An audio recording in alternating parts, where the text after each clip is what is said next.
Industry আগিয়ে নেওয়ার জন্য আফরান নিশোকে যেমন দরকার, শাকিব খানকে দরকার। তাণ্ডব যদি হিট হয়, তাণ্ডবের গল্পের জন্য হবে। এই খারাপের পিছনে এত ভালো একটা গল্প লুকানো, এটার জন্য মুভিটা দেখতে হবে।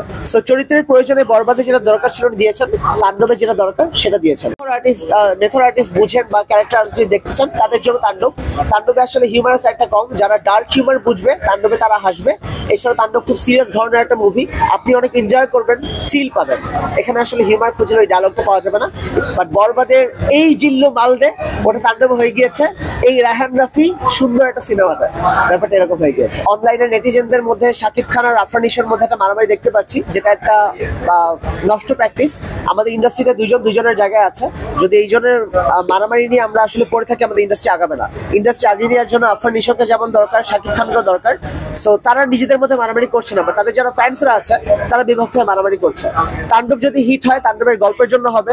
তাণ্ডব হিট হওয়ার পেছনে আসলে শাকিব খান, সাবিলা নূর, জয়া আহসান আপু এদের ভূমিকার চাইতে আমি বলবো যে নির্মাতা, পরিচালক এবং সিনেমাটোগ্রাফারের ভূমিকা অনেক বেশি, কারণ গল্পকে ফুটিয়ে তুলতে ডিরেক্টর আর ডিওপি কে অনেক প্রয়োজন। গল্প ভালো না হলে অনেক ভালো অভিনেতা দিয়েও আসলে মুভি হিট করানো পসিবল না। এই মুভিতে আসলে শাকিব খানই, এটা বললে আসলে স্পয়লার হয়ে যাবে, এই মুভিতে যিনি হিরো তিনি হয়তো বা ভিলেন, যিনি খারাপটা দেখাচ্ছেন এই খারাপের পিছনে এত ভালো একটা গল্প লুকানো, এটার জন্য মুভিটা দেখতে হবে।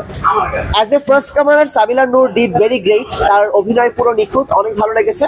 জয়া আহসান আপু তো সবসময়ের মতোই ফরএভার ক্রাশ, ফরএভার গ্রিন। আর শাকিব খান একজন গুণী অভিনেতা, এখানে অনেক গুণী অভিনেতা আছে, শহীদুল আলম, সেলিম ভাই এন্ড রোজি আপা, সবাই অনেক ভালো অভিনয় করেছে।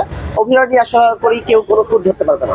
আচ্ছা, অভিনয়ের দিক থেকে শাকিব খান যেমন তুফানে অভিনয় করছে, তুফানের পরে বরবাদে আরো তুফানকে বিট করে দিছে। হ্যাঁ, এখন এই অভিনয়ের দিক থেকে কি বিট করতে পেরেছে শাকিব খান বরবাদ?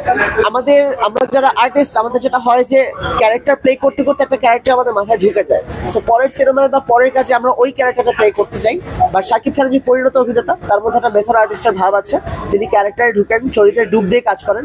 সো চরিত্রের প্রয়োজনে বরবাদে যেটা দরকার ছিল দিয়েছেন, তাণ্ডবে যেটা দরকার সেটা দিয়েছেন। এখন অডিয়েন্সের উপর নির্ভর করে কোন ক্যারেক্টারকে তারা কত ভালোবাসবে। আচ্ছা, বারে বারে দেখার মতো মুভি, যারা ডার্ক হিউমার বুঝবে বা থ্রিলিং পছন্দ করে তাদের জন্য বারবার দেখার জন্য মুভি, আর যারা মুভি শর্ট টাইমের জন্য পছন্দ করে তাদের জন্য ওয়ান টাইম ওয়াচ। না, আমি তাণ্ডব দেখতে না। ফার্স্ট হাফ পর্যন্ত ছবিটা ভালোই ছিল, ছবিটা সুন্দর হয়েছে। তো সেকেন্ড হাফে আমরা বলতে পারবো পরবর্তী ছবিটা শেষ হওয়ার পর আসলে মূল গল্পটা কি দেখেছেন। চেঞ্জিং বলতে আপনি কি বরবাদের সাথে তাণ্ডবের মানে কোন ধরনের চেঞ্জ বা পরিবর্তন? বরবাদ আর তাণ্ডবের গল্প পুরো ভিন্ন ধরনের।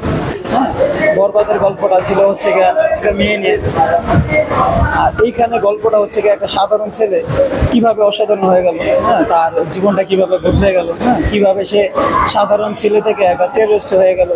সংবাদ, ফিচার ও অনুষ্ঠানের জন্য ভিজিট করুন সংবাদ প্রকাশের ওয়েবসাইট এবং যুক্ত থাকুন ফেসবুক পেজ ও ইউটিউব চ্যানেলের সঙ্গে।